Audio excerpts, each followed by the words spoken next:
एक दफ़ा बेदी साहब और अजीज़ कैसी और मैं भी साथ में था, तो उन्होंने एक टैक्सी में बैठकर मुशायरे में जाना था। मुशायरे के लिए रवाना हुए तो बेदी साहब ने सिगरेट निकाला और सिगरेट सुलगाने लगे। तो अजीज़ भाई ने कहा कि अरे भाई सिगरेट मत पियो, सरदार जी टैक्सी चला रहे हैं। बोले सरदार तो सरदार ही होता है, मैं तो सिगरेट पीता हूँ, गधा है सिगरेट नहीं पीता। बस ये मजा उन्होंने अपने। तो सरदार ने मुस्कुरा के कहा, बेदी साहब मैं आपको जानता हूँ, आप सिगरेट पीजिए चाहे शराब पीजिए, मैं आपको अपनी मंजिल तक पहुँचा दूँगा। राजेंद्र सिंह बेदी हमारे उन अफसाना निगारों में हैं जिन्होंने उर्दू के बहुत शुरुआती दौर में अफसाना निगारी शुरू की। यानी प्रेमचंद, आदम करेमी, रफ़ीक हुसैन, अहमद गौलवी के बाद एक जो टीम आई, मंटो, बेदी, इस्मत, इनके यहाँ बहुत ही रंगारंग मज़ामीन और ज़ुबान थी जिन्होंने उन मौज़ूआत को उठाया जो हमारे समाज में बहुत ही अपनी हमारे समाज में के उन मौज़ूआत की तरफ उन्होंने तवज्जो की जिसकी तरफ आम तौर से तवज्जो नहीं की जाती थी। प्रेमचंद, मंटो और कृष्णचंद्र के बारे में तो ये कहा जा सकता है कि उन्होंने जिस तरीके को अपनाया वो उसको एक डायरेक्ट एक्सप्रेशन कह सकते हैं या बराह रास्त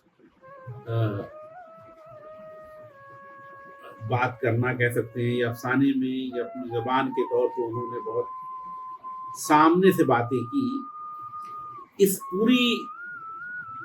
पूरे कारवां में कहा जाए तो बेदी वाहिद अफसाना निगार हैं जिन्होंने शायद आलमी अफसाने से मुतासिर होकर उर्दू अफसाना निगारी में एक नई तरह के अफसानों को पेश किया। नई तरह के अफसाने को मैं इसलिए कह रहा हूँ कि राजेंद्र सिंह बेदी की कहानियों में बहुत ही आम और घरेलू जिंदगी मिलती है, रोज़मर्रा की घरेलू जिंदगी। और इसी आम रोज़मर्रा की घरेलू जिंदगी में आदमी औरत का हर रूप मौजूद है, खासतौर से औरत का। आप उनकी कोई भी कहानी उठा लीजिए, औरत बेटी भी है, माँ भी है, बहन भी है, महबूबा भी है। दोस्तों नमस्कार। तरक्की पसंद तहरीक का कारवां श्रृंखला की 7वीं कड़ी में पेश है अफसाना निगार राजेंद्र सिंह बेदी पर एक वार्ता। इस वार्ता को लिखा है लेखक पत्रकार जाहिद खान ने और इसे प्रस्तुत करेंगे विपिन तिवारी।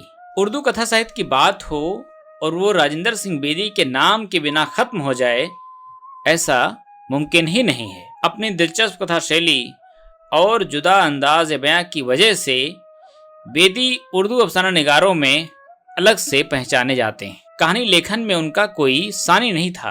अपने फिल्म लेखन की मसरूफियत के चलते हालांकि वो अपना ज्यादा वक्त अदब के लिए नहीं दे सके, लेकिन उन्होंने जितना भी लिखा वह बेहद शानदार है। बेदी के कथा साहित्य में जनजीवन के संघर्ष, उनके आशा निराशा, मोह भंग और अंदर बाहर की विसंगतियों पर सशक्त रचनाएं मिलती हैं। सही अल्फाजों का इंतखाब और थोड़े में बहुत कुछ कह जाना बेदी के लेखन की खासियत थी। बहुत कम और छोटे छोटे जुमलों में वह काफ़ी कुछ कह जाते थे। उनकी कोई भी कहानी उठाकर देख लीजिए, उसमें अक्ल और जज्बात दोनों का बेहतर तालमेल आपको दिखाई देगा। बेदी की कहानियों के कथानक घटना प्रधान की बजाय ज़्यादातर भावना प्रधान है, पर इन कहानियों में एक कथ्य ज़रूर है जिसका निर्वाह वे बड़े ही ईमानदारी से करते थे। 1 सितंबर 1915 में अविभाजित भारत के लाहौर में जन्मे राजेंद्र सिंह की मादरी ज़बान पंजाबी थी, लेकिन उनका सारा लेखन उर्दू ज़बान में ही मिलता है। इकबाल और फैज़ अहमद फैज़ से लेकर साहिल लुधियानवी, कृष्णचंद्र, राजेंद्र सिंह बेदी तक ऐसे अनेक शायर और लेखक हुए हैं जिनकी मादरी ज़बान पंजाबी है, पर वे लिखते उर्दू में थे और उनके शनाख्त उर्दू लेखक के तौर पर ही है। उर्दू की पैदाइश पंजाब में हुई और इस जबान का जो मुहावरा है वो भी काफी हद तक पंजाबी जबान से मिलता है। इन दोनों भाषाओं की समानताओं को देखते हुए कई बार राजेंद्र सिंह बेदी औपचारिक अनौपचारिक बातचीत में ये कहने से नहीं चूकते थे कि उर्दू का नाम पंजुर्द होना चाहिए। अपने और अपने परिवार के जीवन यापन के लिए बेदी ने कई काम किए। मसलन डाक तार महकमे में क्लर्क के रूप में उन्होंने काम किया, तो ऑल इंडिया रेडियो को भी अपना कार्यक्षेत्र बनाया। बेदी साहब ने मंटो की तरह रेडियो फीचर और रेडियो ड्रामे लिखे और जल्द ही इस मैदान में अपनी हैसियत मनवा ली। उनके रेडियो ड्रामों में कंटेंट और थीम के अलावा बयान की खूबियां भी होती थीं। आगे चलकर वे ऑल इंडिया रेडियो जम्मू के निदेशक पद पर भी रहे। एक बार जब वे पूरी तरह से स्वतंत्र लेखन और फिल्म लेखन के क्षेत्र में आए तो फिर हमेशा के लिए इसे अपना लिया। लेखक और फिल्मकार के तौर पर उन्होंने यहाँ खासी मकबूलियत पाई। राजेंद्र सिंह बेदी ने अपनी पहली कहानी साल 1936 में लिखी थी। शीर्षक था महारानी का तोहफा। ये कहानी अदबी दुनिया मैगजीन के सालाना शुमारे में प्रकाशित हुई। मैगजीन के एडिटर मौलाना सलाहुद्दीन ने उसे साल का बेहतरीन अफसाना करार देते हुए 10 रुपए का इनाम भी दिया। बावजूद इसके बेदी इस कहानी से मुतमईन नहीं थे। कहानी पर उनके क्या ख्यालात थे, उन्हीं की ज़बानी। गो कि उस पर टैगोरियत गालिब थी, फिर भी वो हर तरीके से एक उम्दा अफसाना था। लेकिन मैंने सोचा कि ये आजकल के अफसानों के मेयार का नहीं है, इसलिए उसे दानोदाम, गरहन और गरमकोट वगैरह के साथ शामिल नहीं किया। महारानी का तोहफा प्रकाशन के 3 साल बाद यानी साल 1939 में उनका पहला कहानी संग्रह दाना उदाम प्रकाशित हुआ। इस कहानी संग्रह से उनका नाम उर्दू के बेहतरीन अफसाना निगारों की फेहरिस्त में शुमार होने लगा।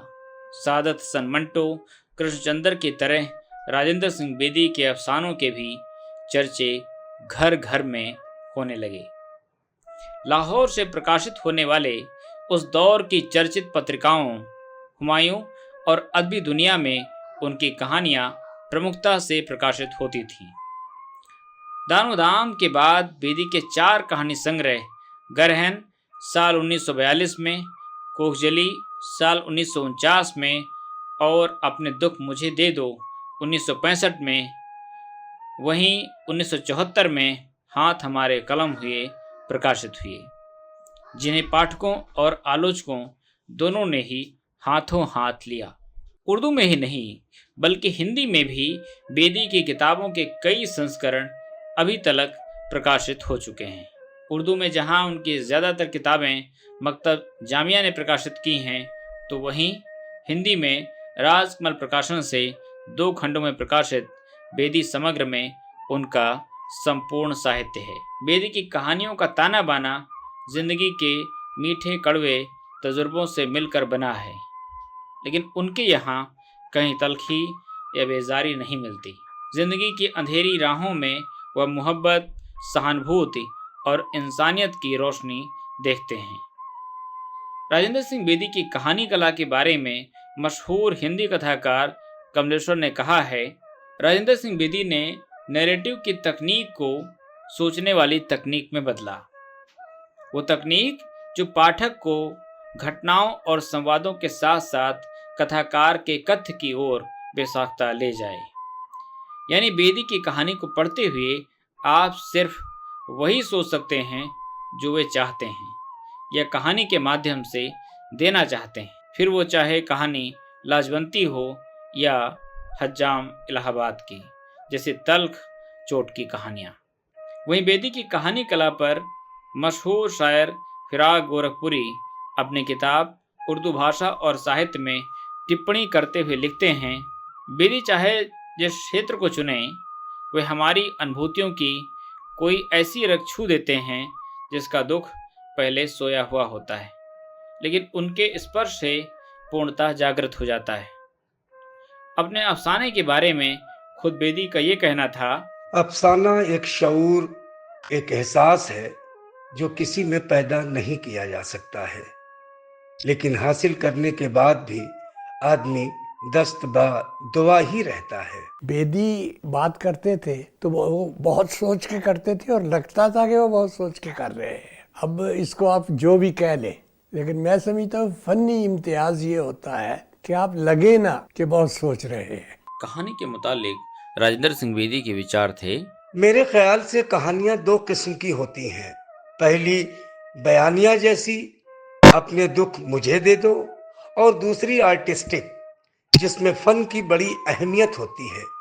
लेकिन मैं देखता हूँ तो लगता है आज भी अपने देश में कहानी फ्यूडल डेफिनेशन ऑफ स्टोरी से नहीं निकल पाई है। एक लिहाज से देखें तो बेदी की ये बात समकालीन कहानी पर बिल्कुल सटीक बैठती है। भाषा, शिल्प और कथ्य की दृष्टि से आज भी हिंदुस्तानी कहानी वहीं की वहीं खड़ी है जहां से वो चली थी। उसके बुनियादी ढांचे में कोई ज्यादा बड़ा बदलाव नहीं हुआ है। उनकी कहानियां पढ़ के तो आदमी बिल्कुल उसी में पूरा जैसे खो जाता है। यूकेलिप्टस को राजेंद्र सिंह बेदी अपनी सबसे अच्छी कहानी मानते थे।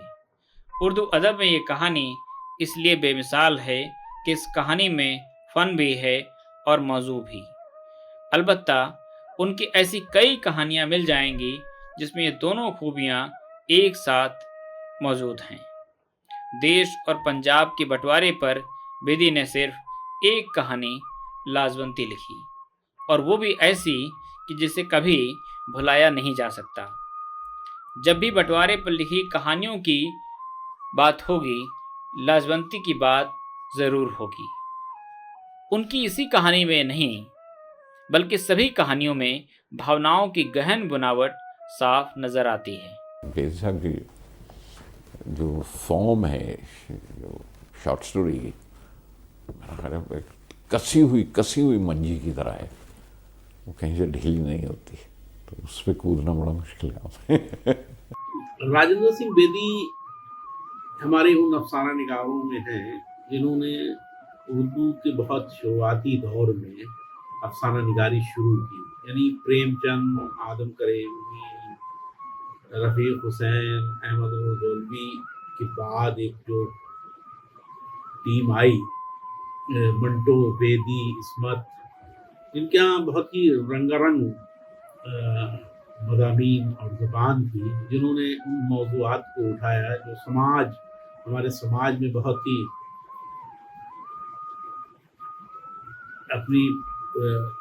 हमारे समाज में के उन मौज़ूआत की तरफ उन्होंने तवज्जो की जिसकी तरफ आम तौर से तवज्जो नहीं की जाती थी। प्रेमचंद, मंटो और कृष्णचंद्र के बारे में तो ये कहा जा सकता है कि उन्होंने जिस तरीके को अपनाया वो उसको एक डायरेक्ट एक्सप्रेशन कह सकते हैं या बराह रास्त बात करना कह सकते हैं, या अफसाने में या अपनी ज़बान के तौर पर उन्होंने बहुत सामने से बातें की। इस पूरे कारवां में कहा जाए तो बेदी वाहिद अफसाना निगार हैं जिन्होंने शायद आलमी अफसाने से मुतासिर होकर उर्दू अफसाना निगारी में एक नई तरह के अफसानों को पेश किया। नई तरह के अफसाने तो मैं इसलिए कह रहा हूँ कि राजेंद्र सिंह बेदी की कहानियों में बहुत ही आम और घरेलू जिंदगी मिलती है, रोज़मर्रा की घरेलू जिंदगी। और इसी आम रोज़मर्रा की घरेलू जिंदगी में आदमी औरत का हर रूप मौजूद है, खासतौर से औरत का। आप उनकी कोई भी कहानी उठा लीजिए, औरत बेटी भी है, माँ भी है, बहन भी है, महबूबा भी है। कोई एक कहानी को देख लीजिए, उनकी बब्बल को देख लीजिए, उनके जो है एक चादर मैली सी को देख लीजिए, लाजवंती को देख लीजिए, घर में बाजार की राटा को देख लीजिए, ग्रहण की होली को देख लीजिए। ऐसा लगता है कि वो द्रौपदी भी है, सावित्री भी है, जनक दुलारी सीता भी है, पार्वती भी है, गौरी भी है, काली भी है, दुर्गा भी है, भवानी भी है। ये एक अजीब तरह का जो माइथोलॉजी से सरोकार रखा है इन्होंने, बेदी ने, वो बिल्कुल अजीबोगरीब है। वो सादापन नहीं है जो आपको मंटू क्या मिलेगा, प्रेमचंद्र क्या मिलेगा, कि बराह रास्त गहरापन जो है वो बेदी के यहाँ जो तहदारी है वो हमारे अफसानों को, बल्कि हमारे नए अफसानों के लिए और हमारे जो आज का अफसाना लिखा जा रहा है या उसके बाद 1960 के बाद जो अफसाना उर्दू में आया सामने, वो अफसाना बेदी की बनाई हुई राह पर ही चला। बेदी की कहानियाँ भावनाओं और संवेदनशीलता की ऐसी दहलीज पर खड़ी होती हैं जहाँ से ये आहिस्ता आहिस्ता पाठकों के दिल की गहराई में उतरती चली जाती हैं। गरम कोट, भोला आदि उनकी ऐसी ही कुछ कहानियाँ हैं। भोला बाल मनोविज्ञान की उम्दा कहानी है। इस कहानी में जिस तरह से उन्होंने एक छोटे बच्चे के मनोभावों का चित्रण किया है वो लाजवाब है। राजेंद्र सिंह बेदी की कहानियों को पाठकों और आलोचकों दोनों का ही भरपूर प्यार मिला। बेदी की ज़्यादातर कहानियों में महिलाओं के दुख दर्द, जज्बात और उनकी समस्याएं बड़ी ही संजीदगी से नुमायां हुई हैं। लाजवंती से लेकर यूकलिप्टस, बब्बल, एक लंबी लड़की, अपने दुख मुझे दे दो और दिवाला वगैरह, यहाँ तक कि उनके एक अदद उपन्यास एक चादर मैली सी के मरकज़ में भी एक औरत ही है। बेदी के दिल में औरतों की बड़ी इज्जत थी। मंटू ने, बेदी ने, सुमत ने औरत के बड़े मुख्तलिफ रूप पेश किए, बहुत परतदार रूप। और बेदी के बारे में तो यही कहा जाता है कि उनके अफसानों का मरकजी किरदार औरत ही है। औरत के मुताल्लिक उनके ख्यालात थे। मैं मानता हूँ दुनिया की तख्लीक में औरत का रोल बड़ा होता है। उसको दुनिया की तरक्की में पूरी आज़ादी दी जानी चाहिए, क्योंकि वो जानती है कि सही क्या है। वो अपनी तख्लीक के ज़्यादा करीब है, क्योंकि वही तख्लीक का सारा दर्द बर्दाश्त करती है। अपने दीगर समकालीन साथियों कृष्णचंद्र, मंटो की तरह राजेंद्र सिंह बेदी पर भी चेखव, गोरकी, वर्जीनिया वुल्फ और जयपाल का गहरा असर था। उनसे मुतासिर होकर उन्होंने कई अच्छी कहानियाँ लिखी। मसलन उनकी कहानी 10 मिनट बारिश में पर चेखव की स्लिप कहानी का दिवाला में कहानीकार मोपासा और पान शॉप में वर्जीनिया वुल्फ की कहानियों का साफ प्रभाव देखा जा सकता है। एक इंटरव्यू में उन्होंने ये बात खुद कबूली थी कि वह हिंदुस्तानी अफसाना निगारों की बजाय विलायती अफसाना निगारों से ज़्यादा प्रभावित हैं। बेदी का इस बारे में साफ मानना था, आर्ट का जामा बैनुल अक़वामी हो और उसका असली निचोड़ हिंदुस्तानी या कौमी। उनकी गरहन कहानी को यदि देखें तो इसका पूरा फॉर्म वेस्टर्न है और कंटेंट हिंदुस्तानी। यही नहीं, एक अच्छे अदीब से वे हमेशा ये तवक्को करते थे, अदीब में वैश्विक जागरूकता ज़रूरी है। ये बेदारी नावल और कहानी के मैदान तक महदूद हो, ऐसा नहीं। अगर आज का अदीब ये नहीं जानता कि इल्म की दूसरी शाखाओं में क्या हो रहा है, तो वो खुद अपने आखिरी दिनों को मदऊ कर रहा है। राजेंद्र सिंह बेदी ने अनेक कहानियाँ लिखीं। उर्दू अदब में राजेंद्र सिंह बेदी की पहचान अफसाना निगार के तौर पर है। उन्होंने सिर्फ एक उपन्यास एक चादर मैली से लिखा और वो भी संग मील है। ख्वाजा अहमद अब्बास और तरक्की मुसन्निफीन ने जो उपन्यास को पहली बार सुना तो उन पर इसका क्या असर पड़ा, ख़ास तौर पर अब्बास पर, इसका जिक्र उन्होंने अपने एक लेख में कुछ यूं किया है। उन दिनों मेरे यहाँ अंजुमन तरक्की पसंद मुसन्नफीन की मीटिंग हर इतवार को होती थी।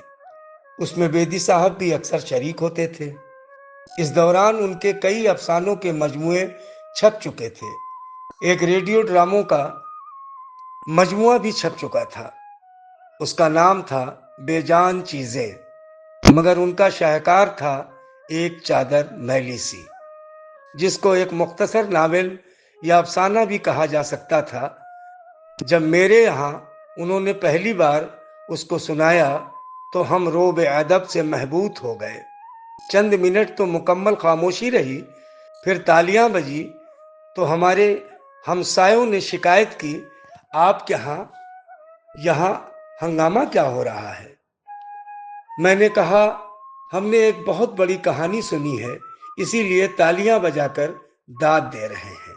मैंने उस दिन जोश में आकर कहा कि मुख्तसर नावल की शक्ल में इतना बड़ा अदबी कारनामा है कि अर्नेस्ट हेमिंग्वे के मुख्तसर novel Old Man and the Sea की याद दिलाता है। इस मुख्तसर नावल के लिए बेदी साहब को भी नोबेल प्राइज मिलना चाहिए। मैंने और औरों ने तवील कहानी की खूब दाद दी। बेदी के एक और साथी कृष्णचंद्र ने भी इस उपन्यास को बेदी की अहम तख्लीक मानते हुए इसकी तारीफ की थी। बहरहाल साल 1962 में छपे इस उपन्यास को 1965 में साहित्य अकादमी अवार्ड से नवाजा गया। बाद में इस उपन्यास पर इसी नाम से एक फिल्म भी बनी, हालांकि बहुत कामयाब साबित नहीं हुई। इस बात का बहुत कम लोगों को इल्म होगा कि नॉवेल एक चादर मैली सी सबसे पहले नकूश पत्रिका के कहानी विशेषांक में शाया हुआ था। पाठकों की बेहद पसंदगी और मांग पर बाद में यह अलग से छपा। अपने आखिरी दिनों में उन्होंने एक और नॉवेल नमक लिखना शुरू किया था, लेकिन अफसोस वो उनकी बीमारी की वजह से मुकम्मल नहीं हो सका। बेदी ने कुछ नाटक भी लिखे। उनके ड्रामों का पहला संग्रह बेजान चीज़ें टाइटल से 1943 में छपा। नकले मकानी, जादू की कुर्सी उनके जनवादी नाटक हैं। नाटक संग्रह सात खेल में उनके 7 नाटक पदसरा, चाणक्य, तलछट, नकले मकानी, आज, रुखसंदा और एक औरत की ना संकलित है। 1982 में छपी किताब मुक्तिबोध में राजेंद्र सिंह बेदी के लेख, संस्मरण और भाषण शामिल हैं। इस किताब में पाठकों को बेदी के लेखन के दीगर पहलू देखने को मिलते हैं। किताब के अफसानी तजर्बा और इजहार के तख्लीकी मसाइल लेख में फ़न और अदब के ताल्लुक से राजेंद्र सिंह बेदी ने क्या खूब लिखा है। फन किसी शख्स में सोते की तरह से नहीं फूट निकलता। ऐसा नहीं कि आज रात आप सोएंगे और सुबह फनकार होकर जागेंगे। ये नहीं कहा जा सकता कि फला आदमी पैदाइशी तौर पर फनकार है, लेकिन ये जरूर कहा जा सकता है कि उसमें सलाहियतें हैं जिनका होना बहुत जरूरी है, चाहे वो उसे जिबिल्लत में मिले और या वह रियाजत से उनका इक्तिसाब करे। पहली सलाहियत तो ये है कि वो हर बात को दूसरों के मुकाबले में ज्यादा महसूस करता हो, जिसके लिए एक तरफ से दाद और तहसीन पाए और दूसरी तरफ ऐसे दुख उठाए जैसे कि उसके बदन पर से खाल खींच ली गई हो और उसे नमक की कान से गुजरना पड़ रहा हो। दूसरी सलाहियत ये कि उसके काम और दहन उस चरिंद्र की तरह से हो जो मुंह चलाने में खुराक को रेत और मिट्टी से अलग कर सके। फिर यह ख्याल उसके दिल के किसी कोने में ना आए कि घासलेट या बिजली का ज्यादा खर्च हो गया या कागज के रिम जाया हो गए। वो जानता हो कि कुदरत के किसी बुनियादी कानून के तहत कोई चीज जाया नहीं होती।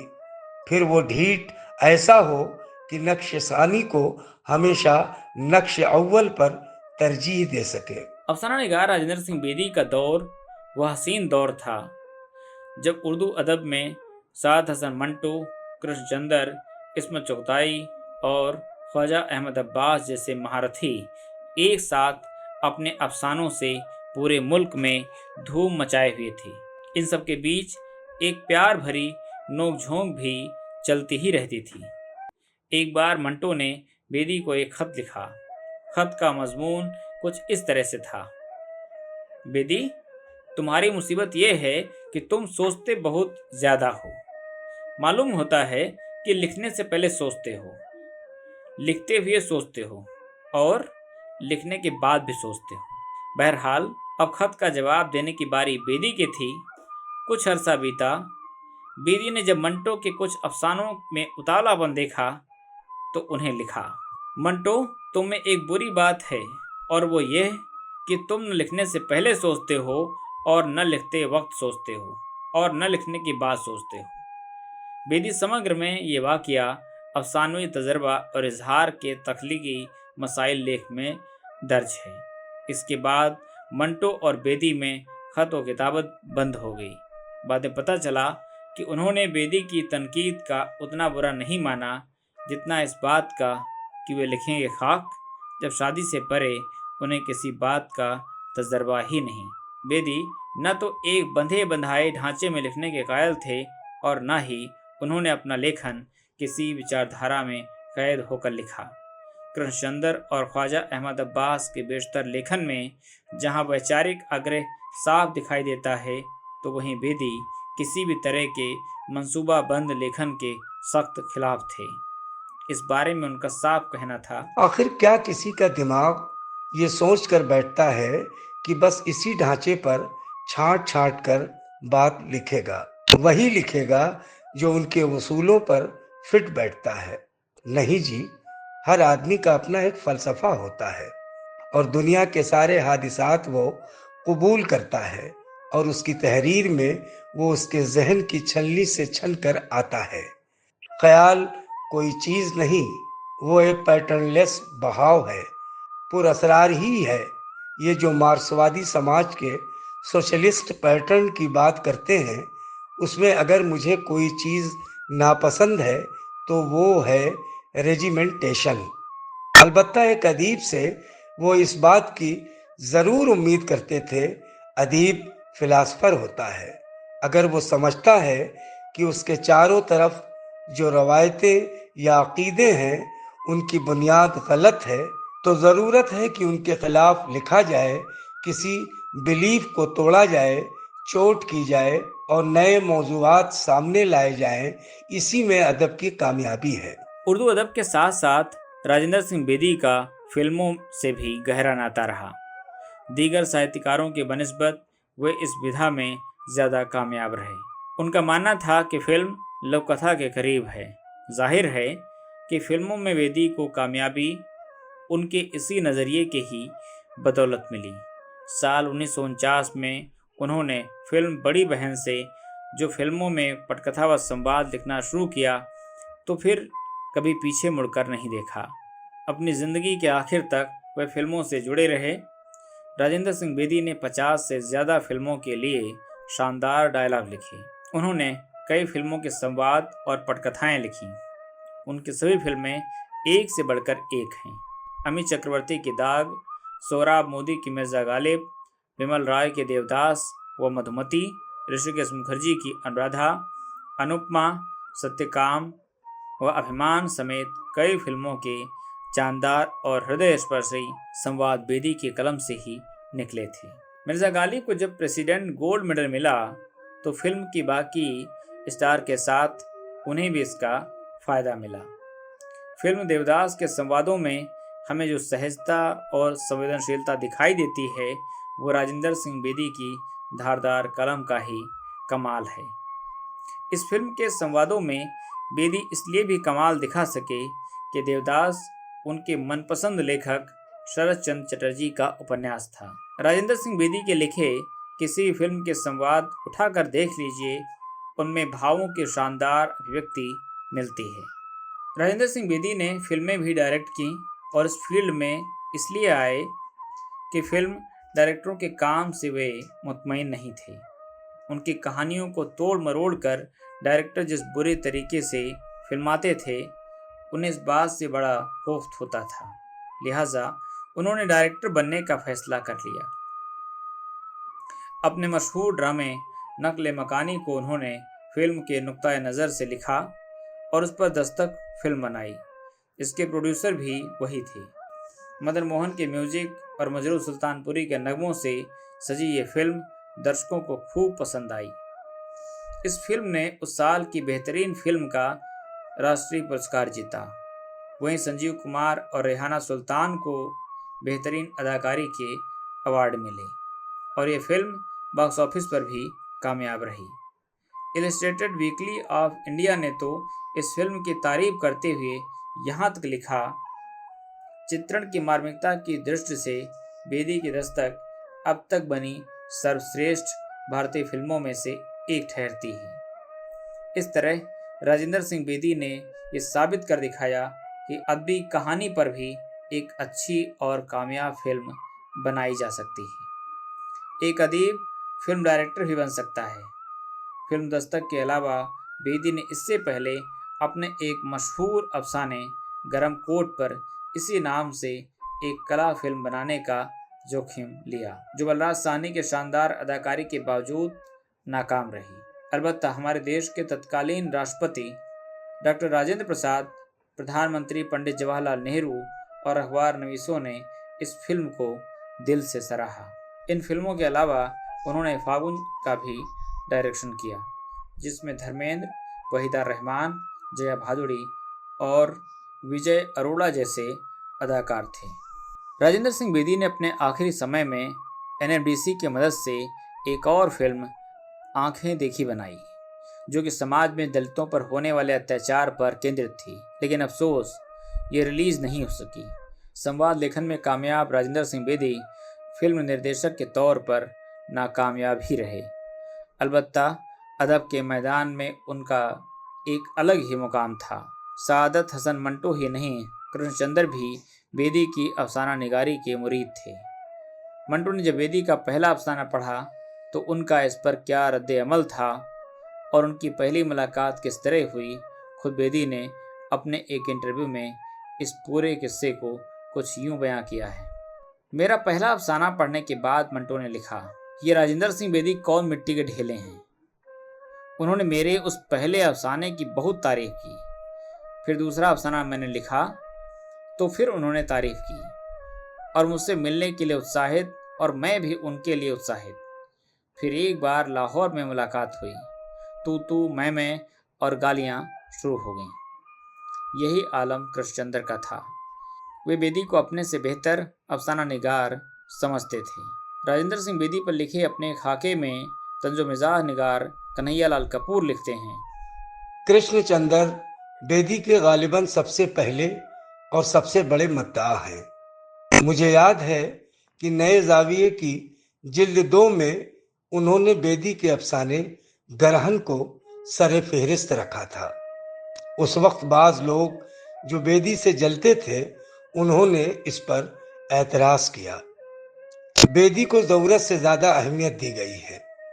कृष्णचंद्र ने उन लोगों से कहा था कि मैं समझता हूं कि अगर नए जाविये में इस अफसाने के सिवा कुछ भी नहीं होता, तब भी ये नुमाइंदा और जानदार मजमुआ होता। कन्हैयालाल कपूर ने बेदी के इस शानदार रेखाचित्र का समापन कुछ इस अंदाज में किया है। बेदी उस वक्त से तरक्की पसंद था जब लोग तरक्की पसंदी का सही मफहूम भी नहीं समझ सके थे। वो खुद निचले तबके में पैदा हुआ, उसे इस तबके से महज हमदर्दी ही नहीं इश्क है। उसने हमेशा इस तबके की नुमाइंदगी की है और इस कामयाबी से की है कि आने वाले दौर में बेदी को हिंदुस्तान का गोरकी समझ लिया जाए तो बहुत कम लोगों को ताज्जुब होगा। छुटपने में बेदी ने हाल ही का मशहूर शेर सुना था, फरिश्ते से बेहतर है इंसान होना, मगर इसमें पड़ती है मेहनत ज्यादा। उसी वक्त से उसने फैसला किया कि वो हर कीमत पर इंसान होने की कोशिश करेगा। आज जबकि वो जिंदगी की 40 बहारें देख चुका है, वो फख्र से कह सकता है कि इंसान होने के लिए जो मेहनत करनी पड़ती है, उससे मैंने कभी गुरेज नहीं किया। चाहे मैं मुकम्मल इंसान हूँ या नहीं, इतना ज़रूर कह सकता हूँ कि जितनी इंसानियत मुझ में है, उससे ज़्यादा बहुत कम अतबा में होगी। बेदी का फिल्में शायद इतनी अहम नहीं है जितना उनका फिक्शन इम्पोर्टेंट है, और ये कहा जाता है कि तरक्की पसंदी के दौर में फिक्शन को जो तरक्की हुई, और 4 नाम हमें बड़े बड़े मिलते हैं फिक्शन के, राजेंद्र सिंह बेदी, इस्मत चुगताई, कृष्णचंद्र और सादत हसन मंटो। ये फिक्शन का सुनहरी दौर कहलाता है। मंटो ने बहुत लिखा, कृष्णचंद्र ने तो बहुत लिखा, आज तक उनकी तादाद का तयन नहीं हो सका। इसमें चुगताई ने भी काफ़ी लिखा, लेकिन इन चारों में बेदी साहब ने सबसे कम लिखा। लेकिन बेदी की खुसूसियत यह है कि बेदी के यहाँ ख़ास तौर पे हिंदुस्तानी औरत की नफ्सियात की जो अक्कासी है, और आप उनका नावलेट देखें एक चादर मैली सी जिस पर फिल्म भी बनी थी, या उनका अफसाना देखें अपने दुख मुझे दे दो, या लाजवंती देखिए जो पार्टीशन पे मेरे ख्याल में न सिर्फ उर्दू अदब में बल्कि हिंदुस्तानी अदब में बेहतरीन तख्लीक शुमार की जाती है। तो आप महसूस करेंगे कि औरतों की नफ्सियात के और औरतों की जिनसी जिंदगी के जितने बड़े नब्बाज राजेंद्र सिंह बेदी हैं, इतने शायद उर्दू अदब में दूसरे लोग नहीं मिलेंगे। तरक्की पसंद अदीबों का कारवां, इस प्रोग्राम के लिए मेरे सहाफ़ी दोस्त जाहिद खान ने मुझे कहा कि आप बेदी साहब के करीब रहें तो बेदी साहब के मुतालिक कुछ बताइए। तो मेरी तरफ से ये है कि एक बार बेदी साहब से मेरी मुलाकात as a journalist Neelam hotel Bandra में हुई। वो खाना खा रहे थे, खाते खाते उन्होंने सारा इंटरव्यू दिया। दूसरी मुलाकात उनकी मेरी फागुन के सेट पर हुई। फागुन फिल्म बना रहे थे जिसमें धर्मेंद्र और वहीदा रहमान हीरोइन थी, और मेरा एक दोस्त शकील चंद उनका एसोसिएट डायरेक्टर था। तो उनमें कुछ नोक झोंक हुई। शकील चंद ने कहा, बेदी साहब आप अपने आप को समझते क्या हैं, मैं आपकी पगड़ी सरे बाजार उछालूंगा। तो बेदी साहब ने फौरन मज़ाहिया अंदाज में पगड़ी निकाली और सामने रख दी, भैया उछाल, मैं तो कब से चाह रहा हूँ कि कोई उछाले तो सही मेरी पगड़ी, मैं इस पगड़ी से तंग आ चुका। तो ये मेरी उनकी दूसरी मुलाकात। तीसरी मुलाकात मेरी उनकी फागुन के सेट पर के बाद फिर हुई यहाँ इंकलाब के दफ्तर में। वो आए थे कुछ मजमून लेकर, वो मैंने उनका करेक्ट करके छपवा दिया। बस ये उनका मेरा तारुफ है। और बहुत ही खुश मिजाज खुशगवार तबीयत के आदमी थे। हमेशा तंज मज़ाह उनके फितरत में था। उन्होंने काफ़ी तंज मज़ाह लिखा और सामाजिक तौर से बहुत से लोगों को आईना दिखाया। मुझे बिल्कुल भी अंदाज़ा नहीं था जब मैं छोटी थी कि वो इतने बड़े आदमी। I think the first time it hit me कि I am the granddaughter of the legendary Rajendra Singh Bedi. Rajendra Singh Bedi की शख्सियत और उनके कलम के बारे में हिंदी की वरिष्ठ लेखिका कृष्णा सोपती ने लिखा है, बेदी उस लेख की शख्सियत का मालिक है जिसके नज़दीक पहुंचकर कोई भी ईमानदार लेखक अपनी शोखी और हेकड़ी भूल कर अपनी सीमाओं का जायज़ा लेने को मजबूर हो जाता है। बेदी को दोबारा पढ़कर ये एहसास तो पक्का होता ही है कि बेदी ने पत्थर से खुदा पाया था और उसे धरती के दमकते मुखड़े पर उगाया था। व्यक्तिगत ज़िंदगी में बेदी साहब बागो बहार मजाकिया तबीयत के थे। जिन लोगों ने उन्हें देखा और सुना है वे जानते हैं कि उनकी ज़ुबान ऐसी चलती थी जैसे उनका कलम चलता था। राजेंद्र सिंह बेदी की अदबी खिदमात और सिनेमा के क्षेत्र में उनके महत्वपूर्ण योगदान को मद्देनज़र रखते हुए भारत सरकार ने उन्हें पद्मश्री अवार्ड से नवाजा। राजेंद्र सिंह बेदी की ज़िंदगी के आखिरी दिन तकलीफ़ों में गुजरे। पारिवारिक मामलों और जिस्मानी तकलीफ़ों की वजह से उनका लिखना पढ़ना बिल्कुल बंद हो गया। दरअसल अपनी बीवी और लड़के की मौत के बाद बेदी साहब बहुत ज़्यादा भावुक हो गए थे। जिस्मानी तौर पर भी उन्हें कई परेशानियों ने घेर लिया था। बेदी साहब रेक्टल कैंसर से पीड़ित रहे तो आगे चलकर उन्हें लकवा भी मार गया, जिसके चलते वो काफ़ी मजबूर हो गए। उर्दू हिंदी पाठकों के दुलारे बेहतरीन अफसाना निगार राजेंद्र सिंह बेदी 11 नवंबर 1984 को हमेशा के लिए रुखसत हो गए। बेदी साहब जिस्मानी तौर पर भले ही आज हमारे बीच नहीं हैं, लेकिन मानवीय संवेदनाओं का ये चितेरा कलमकार अपने चाहने वालों की यादों में हमेशा जिंदा रहेगा। कोई उन्हें कभी भुला न पाएगा। ख्वाजा अहमद अब्बास ने अपने लेख में राजेंद्र सिंह बेदी की मौत का मातम मनाते हुए ये बात सही ही लिखी है। अदीब की मौत दोहरी ट्रेजेडी होती है। एक तो अदीब की मौत और साथ उस अदब की मौत। अगर और जिंदगी उसको मिली होती, बेदी साहब की मौत भी इस तरह हम लोगों के लिए दोहरी ट्रेजेडी है। आज की जनरेशन को पता नहीं कि राजेंद्र सिंह बेदी कौन है, और मेरे लिए बहुत शर्म की बात होती है जब कोई मुझे पूछता है, आप राइटर कैसे बने। You know, we are family of film makers, my grandfather was a writer. कौन थे आपके ग्रैंडफादर? दोस्तों, ये रही वार्ता। इस वार्ता को लिखा है लेखक पत्रकार जाहिद खान ने। इस वार्ता के कुछ हिस्सों का पाठ साथी शहजाद रिजवी ने किया है। तो वहीं राजेंद्र सिंह बेदी के जीवन और साहित्य पर पत्रकार, स्क्रिप्ट राइटर, डायलॉग लेखक शौकत मिर्जा, वहीं उर्दू अदब के मशहूर नक्काद और तर्जुमा निगार खान अहमद फारूक साहब, उर्दू के मशहूर नक्काद खालिद अशरफ साहब ने अपने वीडियो रिकॉर्ड कर हमें उपलब्ध कराए। हम उनके बेहद शुक्रगुजार हैं। इस वीडियो को बनाने में हमने डीडी उर्दू और मौलाना आज़ाद नेशनल उर्दू यूनिवर्सिटी हैदराबाद के कार्यक्रमों का भी सहयोग लिया है।